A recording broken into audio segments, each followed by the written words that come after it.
नमस्ते साथियों। आज की वीडियो में हम देखने जा रहे हैं वैदिक सभ्यता।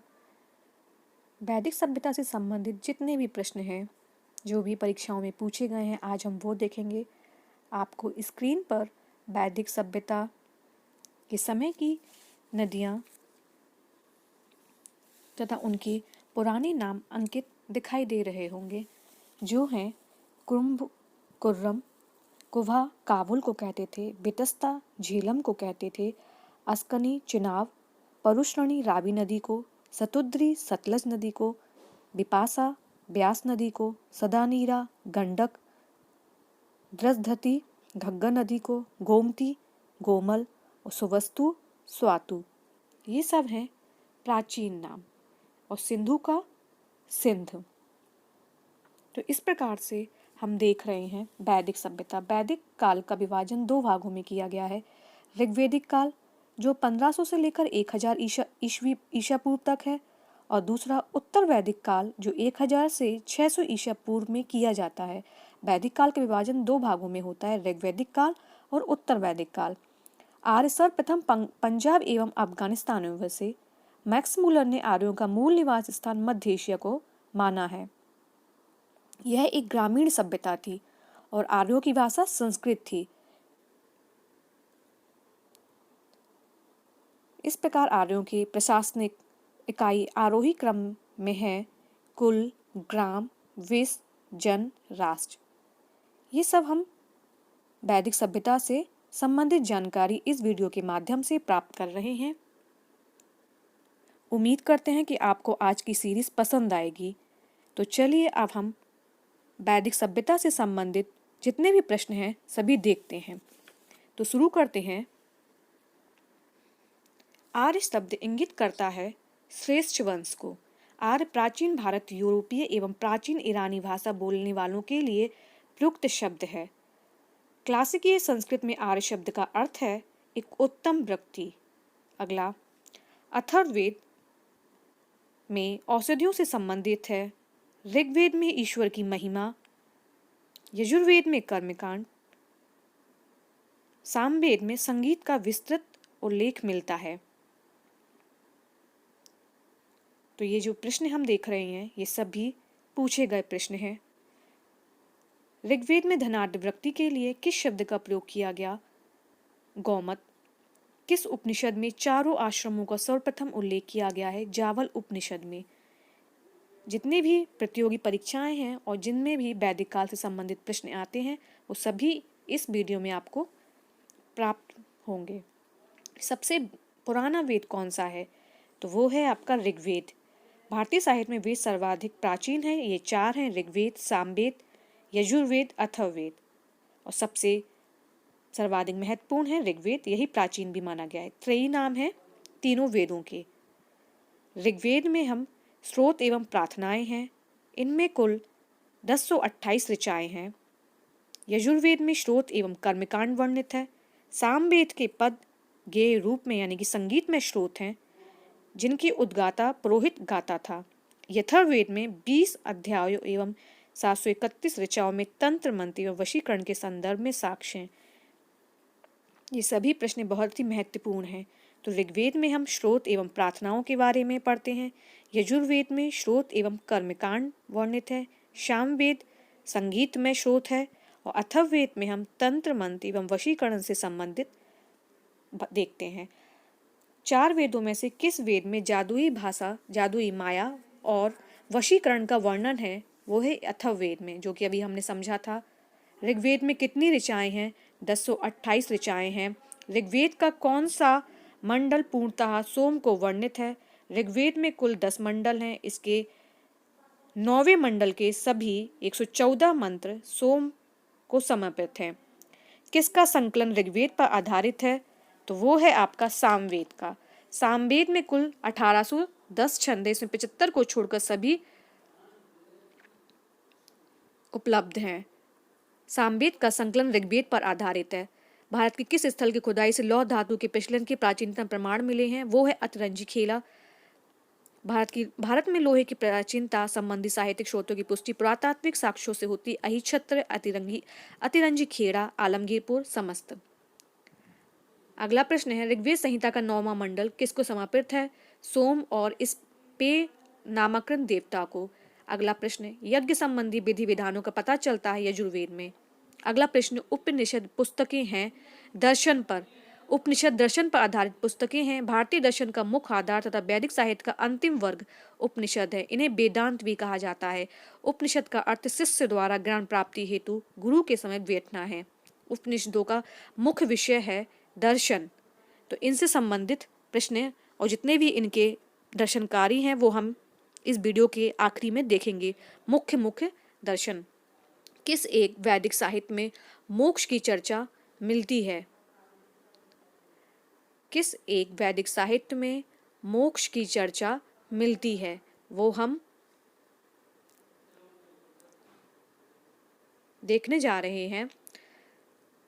वेदों में मोक्ष शब्द प्रयुक्त नहीं हुआ है। उपनिषदों में प्रथम बार मोक्ष की चर्चा मिलती है। किसमें मिलती है? उपनिषदों में।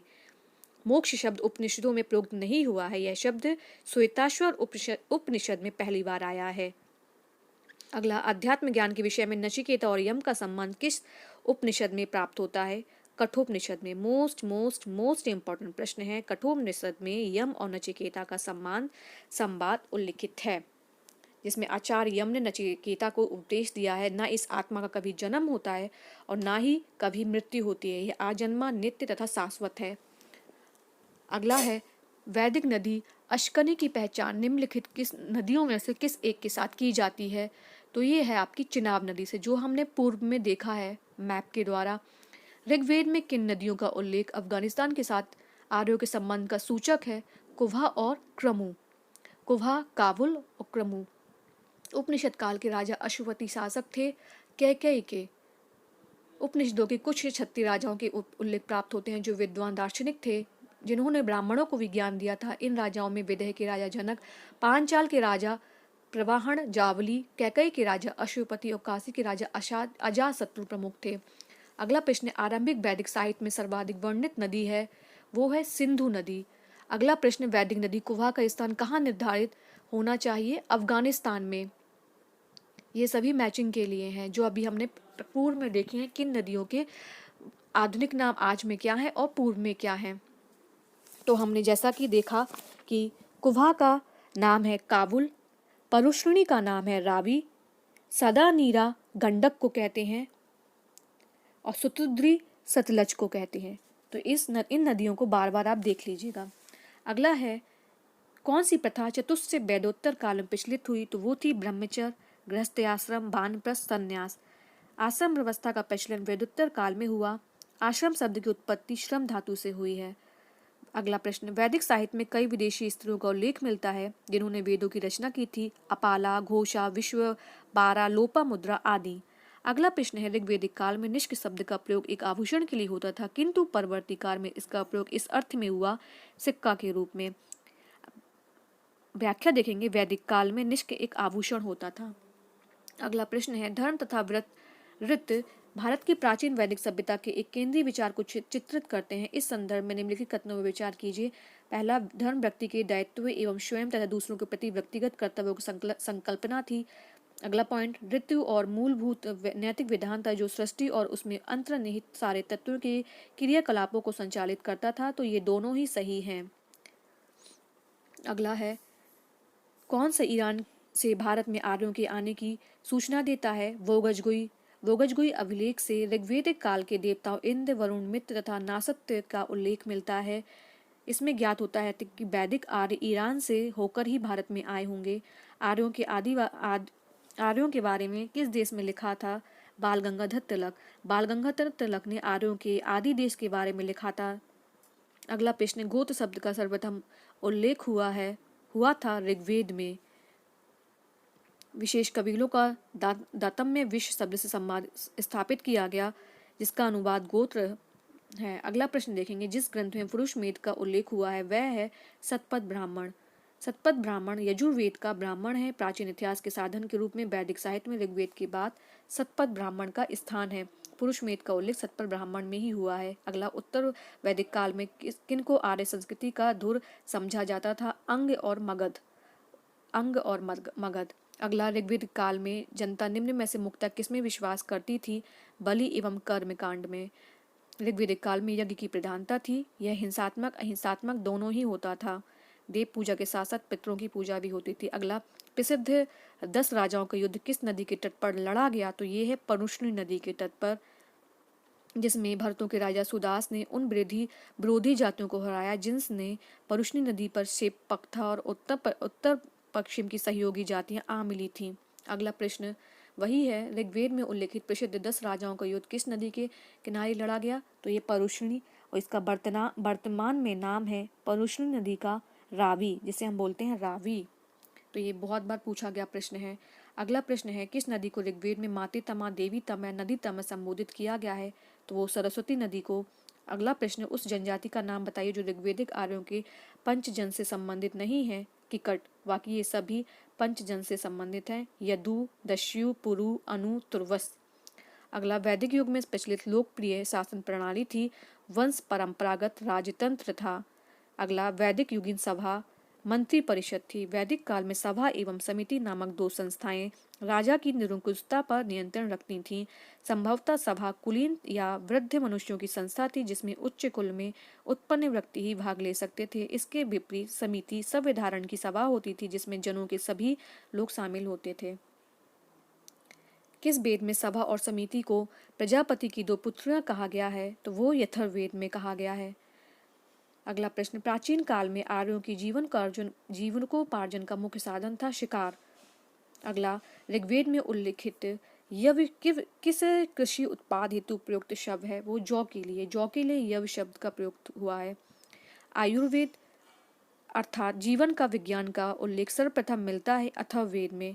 अथर्ववेद में सामान्य मनुष्यों के विचारों तथा अंधविश्वासों का विवरण मिलता है। इसमें विविध विषयों, रोग निवारण, समन्वय, राजभक्ति, विवाह, प्रणय गीत आदि के बारे में विवरण सुरक्षित है। तो ये है आपका यथर्ववेद। यथर्ववेद में आयुर्वेद के बारे में जानकारी प्राप्त होती है। जितने भी ये प्रश्न हैं, तो इस वीडियो के माध्यम से कोशिश की जा रही है कि आपसे आपके वैदिक सभ्यता से जितने भी प्रश्न हैं वो सभी पूरे कवर किए जाएं, और वैदिक सभ्यता को एक बार आप किताब से भी पढ़ें ताकि समझ में आ सके। अगला प्रश्न, सर्वाधिक ऋग्वेदिक सूक्त समर्पित है इंद्र को। इंद्र को ऋग्वेद में इंद्र का वर्णन सर्वाधिक प्रतापी देवता के रूप में किया जाता है जिसे 250 सूक्त समर्पित हैं। ऋग्वेद में अग्नि को 200 सूक्त समर्पित हैं और वह इस काल का दूसरा सर्वाधिक महत्वपूर्ण देवता है। तीसरा स्थान वरुण का है। अगला प्रश्न है, ऋग्वेद में सर्वाधिक संख्या में मंत्र संबंधित हैं अग्नि से, यानी कि 200 सूक्त समर्पित है अग्नि को। किससे ऋग्वेद में युद्ध देवता समझा जाता है? इंद्र को, जिसके लिए 250 सूक्त समर्पित हैं ऋग्वेद में। अगला प्रश्न, मोस्ट इंपॉर्टेंट, गायत्री मंत्र किस पुस्तक में मिलता है? तो ये ऋग्वेद से प्राप्त होता है। ये ऋग्वेद के तृतीय मंडल में मिलता है। इसके रचनाकार विश्वामित्र हैं तथा ये सूर्य को समर्पित मंत्र है। गायत्री मंत्र की रचना किसने की? विश्वामित्र ने की। अगला, किसे ऋग्वेद में युद्ध देवता जाना जाता है? इंद्र को। अगला, किसे पूर्व वैदिक आर्यों का सर्वाधिक लोकप्रिय देवता कौन था? तो वो था आपका इंद्र। अगला, 800 से 600 ईसा पूर्व का काल किस युग से जुड़ा हुआ है? तो वो ब्राह्मण युग से है। 800 से 600 ईसा पूर्व का काल ब्राह्मण युग से जुड़ा हुआ है। अगला प्रश्न है, पुराणों की संख्या 18 है जो मत्स्य, मार्कंडेय, भविष्य, भागवत, ब्रह्मांड, ब्रह्मा, वामन, बारह, विष्णु, वायु, अग्नि, नारद, पद्म, लिंग, गरुण, कुर्म, स्कंद पुराण। इन 18 पुराणों की रचना लोमहर्ष ऋषि ने की थी।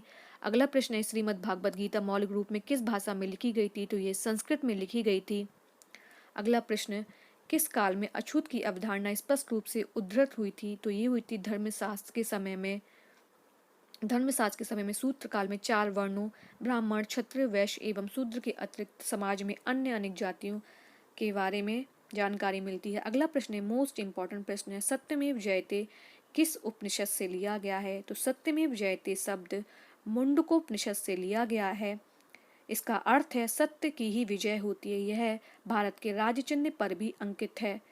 ध्यातव्य है कि भारत का राज्य चिन्ह मौर्य सम्राट अशोक महान द्वारा सारनाथ में स्थापित सिंह से स्तंभ से लिया गया है। भारत सरकार द्वारा यह चिन्ह 26 जनवरी 1950 को अपनाया गया। मोस्ट इंपॉर्टेंट प्रश्न है कि सत्यमेव जयते शब्द किस उपनिषद से लिया गया है, तो वो आपका मुंडको उपनिषद से लिया गया शब्द है, जिसे भारत सरकार ने 26 जनवरी 1950 को अपनाया है। अगला प्रश्न है वैदिक काल में किस जानवर को अघन्य माना गया है, तो वो आपका है गाय। ये बहुत बार पूछा गया प्रश्न है कि वैदिक काल में गाय को अघन्य माना गया है। अगला प्रश्न है प्राचीन भारतीय समाज के प्रसंग में भारतीय समाज के प्रसंग में शब्दों में कौन सा शब्द 3 वर्ग से सेम नहीं है, तो वो कोश नहीं है। चलिए, ये सब प्रश्न हमने जितने भी देखे ये सभी वैदिक सभ्यता से संबंधित प्रश्न हैं। अब हम देखने जा रहे हैं प्रमुख दर्शन और उनके प्रवर्तक। और जो आपको मैप दिखाई दे रहा है, तो ये उनका उस समय की नदियों के उपनाम, मतलब जो पूर्ववर्ती नाम है वो लिखे मैप में लिखे हुए हैं। चलिए, दर्शन है चारवाक, इनके प्रवर्तक हैं चारवाक। योग लिखा है पतंजलि ने। सांख्य है कपिल मुनि द्वारा। न्याय गौतम ऋषि द्वारा। पूर्व मीमांसा जैमिनी द्वारा। उत्तर मीमांसा बादरायण द्वारा। और वैशेषिक कणाद या उलुक द्वारा। तो इसमें मोस्ट इंपॉर्टेंट जो पूछा जाता है कि सांख्य दर्शन के प्रवर्तक कौन है, तो वो है कपिल मुनि। न्याय दर्शन के गौतम ऋषि। योग के पतंजलि। पूर्व मीमांसा जैमिनी। उत्तर मीमांसा बादरायण। वैशेषिक कणाद या उलिक द्वारा। तो ये जितने भी हमने प्रश्न देखे ये सभी वैदिक सभ्यता से संबंधित प्रश्न हैं। उम्मीद करते हैं कि इन प्रश्नों के द्वारा आपको वैदिक सभ्यता से संबंधित महत्वपूर्ण जानकारी प्राप्त हुई होगी। तो इस वीडियो को ज़्यादा से ज़्यादा लाइक करें, शेयर करें, और हाँ, कमेंट बॉक्स में बताना ना भूला करें कि आपको इन प्रश्नों की सीरीज़ कैसी लग रही है। तो इस वीडियो को बार बार सुने ताकि आपसे